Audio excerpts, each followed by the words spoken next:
Yeah, there is a hadith in Sahih Bukhari, and it's in Sahih Muslim as well, about Moses alayhi salam.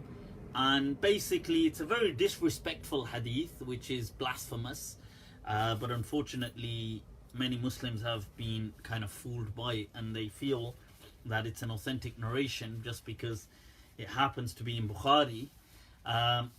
And the hadith basically states that why it's to do with the Israelites and how they would all kind of bathe together, and they would and Moses alayhi salam would bathe separately. So they used to discuss amongst themselves, why does Moses not bathe with us? Like, why doesn't he lie in here, as in this kind of water, wherever they were, with us? So they had this understanding that they used the term in the hadith that he was adar, which means that his testicles were swollen. And they use this, they say, oh, that's the reason he's embarrassed. And so the hadith goes on to say that, so when Moses came out one day, alayhi salam, he had his clothes on this rock, and he went to get his clothes, and the rock started running, and then Moses is running after the rock, and the rock is running, and he's running naked.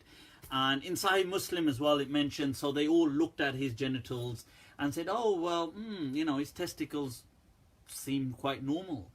And this is ridiculous. This is such a ridiculous statement. This whole hadith is fabricated. These are just stories from the Israelites that have crept into Islam. And, and Muslims have kind of endorsed them along the way.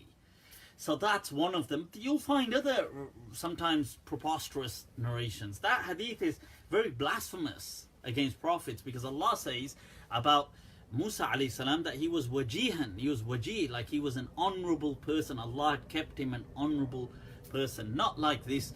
And rocks running around with your clothes, and then Moses beats up the rock as though the rock is an intelligent thing, he's beating it up.